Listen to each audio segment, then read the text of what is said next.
Bonjour tout le monde et bienvenue sur le podcast Les Nouvelles Voix, le podcast pour t'aider à faire entendre ta voix en créant ton podcast et en le faisant découvrir au monde. Je suis Anastasia De Santis, créatrice de Podcast Stories, mon entreprise d'accompagnement à la création et au développement de podcasts, mais également productrice du podcast De Vraie Vie et coproductrice de Les Coulisses du podcast. Les Nouvelles Voix a pour but de te donner des clés, des conseils et de l'inspiration pour utiliser le podcast comme un outil pour partager ton expertise ou ta passion, prendre la parole sur un sujet qui te tient à cœur, ou encore pour développer ta marque, ton business en créant une relation privilégiée avec tes auditeurs et auditrices.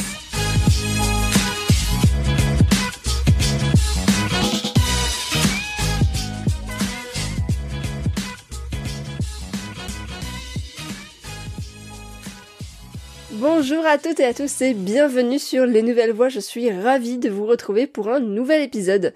Et aujourd'hui nous allons parler nouveautés, et plus particulièrement les nouveautés Apple Podcast. Si vous êtes déjà podcasteur ou podcasteuse, vous avez dû recevoir vers la fin du mois d'avril un petit mail de Apple vous annonçant de big news et vous n'avez peut-être pas tout compris. Alors déjà parce que le mail est complètement en anglais, mais aussi parce que en quelques lignes, c'est compliqué de comprendre toutes les nouveautés Apple Podcast et que c'est pas toujours très bien expliqué. Donc dans cet épisode, je vais tout vous expliquer, j'ai fait des petites analyses, j'ai regardé plusieurs vidéos, j'ai regardé leur site, j'ai tout épluché pour vous simplifier la compréhension de ces nouveautés. Avant de commencer, je tiens à remercier l'une d'entre vous. Et d'ailleurs, j'ai utilisé une des nouvelles fonctionnalités Apple Podcast pour cela, dont je vais vous parler tout prochainement. Et donc, je remercie Anne-Fleur des podcasts French Expat, Génération Podcast, et aussi Alors c'est pour bientôt, et je crois qu'elle en a même d'autres. Donc, coucou à toi, Anne-Fleur, si tu m'écoutes.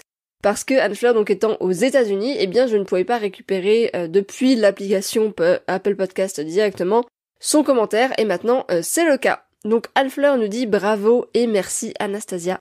Ce podcast est une ressource indispensable pour lancer son podcast, mais offre aussi une belle dose d'inspiration et quelques piqûres de rappel parfois nécessaires à d'autres podcasteurs comme moi. Bravo Anastasia, et très heureuse d'être ton premier review aux États-Unis. Merci beaucoup Anne-Fleur, ça me touche particulièrement sachant tout ce que tu fais pour le podcast et toute la connaissance que tu as autour du podcast.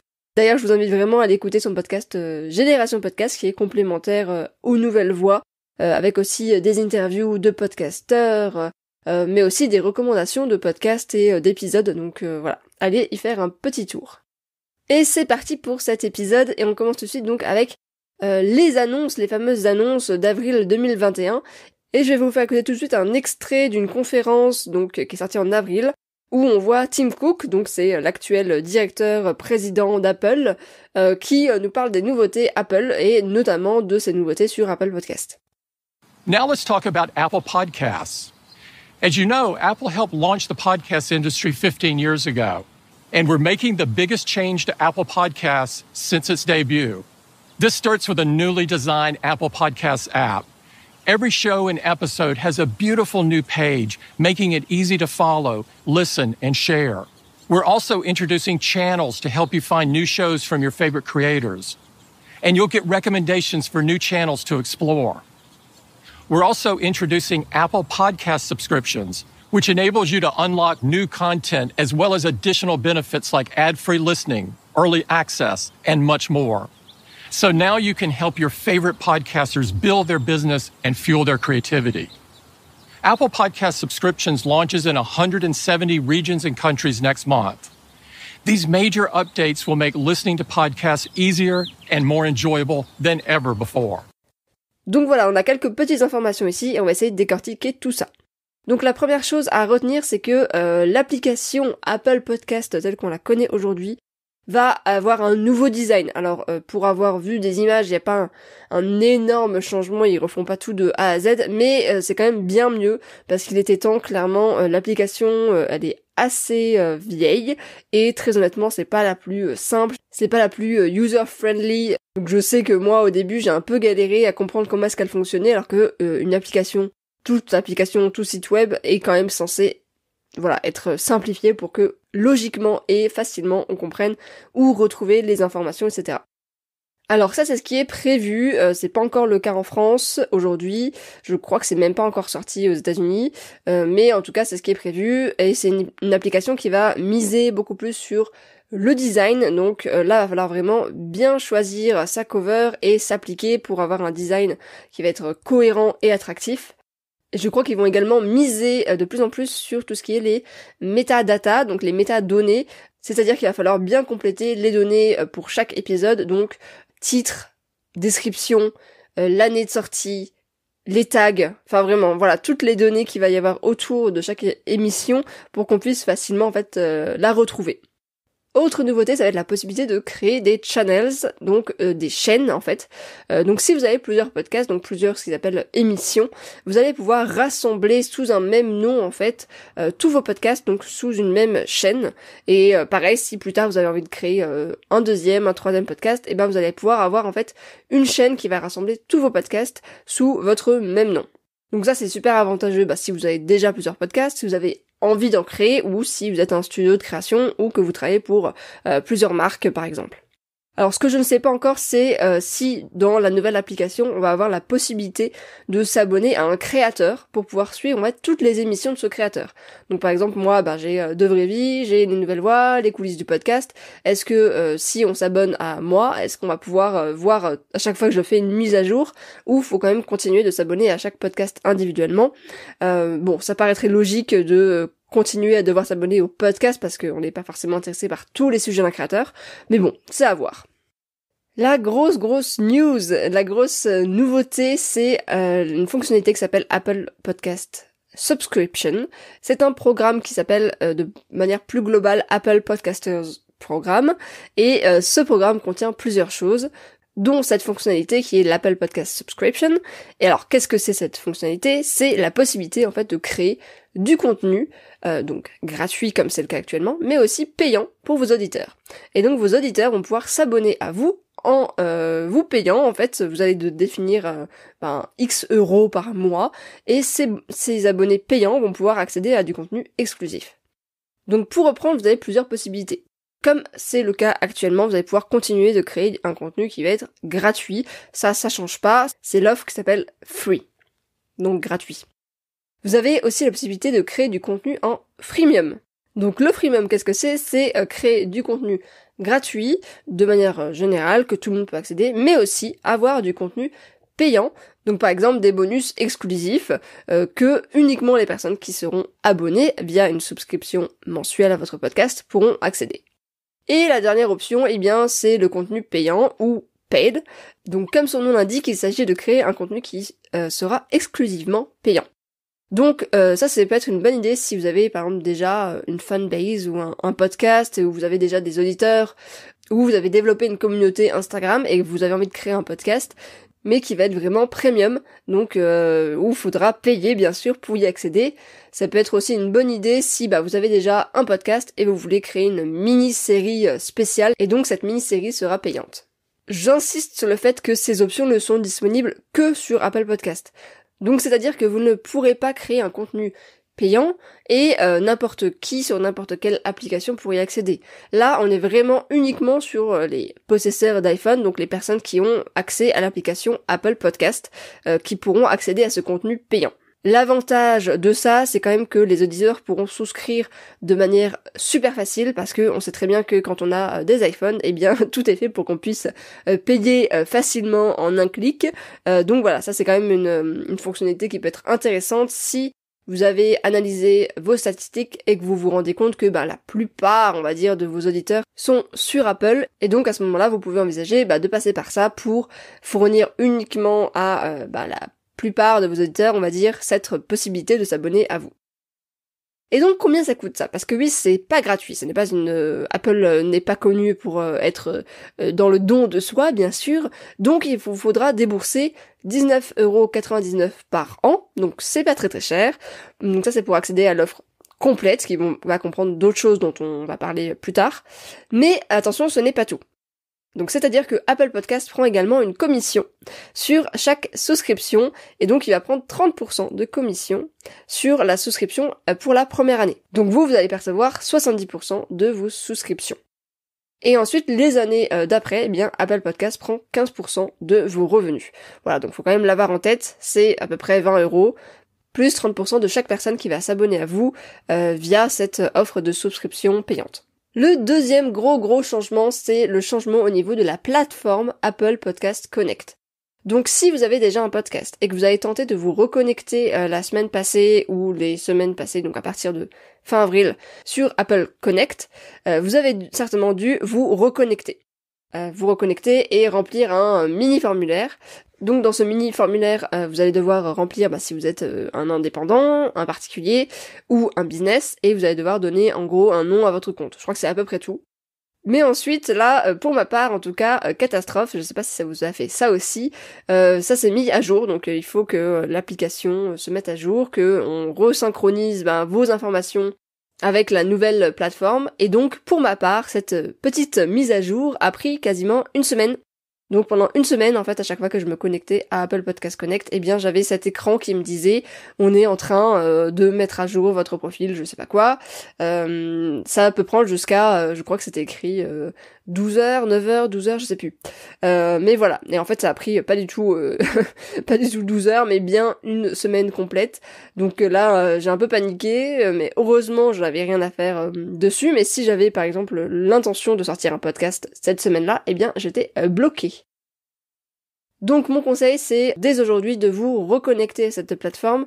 Je pense que ça dépend aussi du nombre de podcasts que vous avez sur la plateforme. Ça va dépendre aussi, peut-être que là, maintenant, c'est mieux, vu qu'on est début mai, peut-être ils ont fait quelque chose pour que ce soit plus rapide, je ne sais pas. En tout cas, si c'est pas déjà fait, allez vous connecter pour que Apple Connect se mette à jour.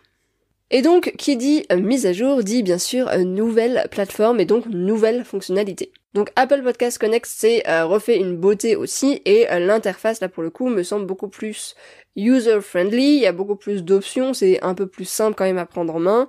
C'est vrai que celle d'avant c'était vraiment la base quoi, il n'y avait pas tellement d'options que ça faisait le travail, mais voilà. Donc là on a des nouveautés. Donc si vous avez déjà un podcast, je vous invite vraiment à aller vous reconnecter pour découvrir cette nouvelle présentation et ces nouvelles fonctionnalités intéressantes. Et donc parmi ces nouvelles fonctionnalités, qu'est-ce qu'on a ? On va avoir plus de données statistiques sur les écoutes. Donc là, on va pouvoir par exemple suivre la performance de chaque épisode après 7, 14, 30 et 60 jours après la sortie d'un épisode. Donc voilà, ça c'est une donnée qui est intéressante qu'on n'avait pas avant. Donc là, au niveau des statistiques, ils ont vraiment fait un travail d'amélioration. Donc il y a effectivement ce suivi de la performance, mais il y a d'autres informations. Notamment une fonctionnalité très intéressante que on retrouvait quand même déjà chez Spotify, mais c'est la possibilité de voir où vos auditeurs et auditrices décrochent en fait. Donc où est-ce qu'ils arrêtent l'épisode.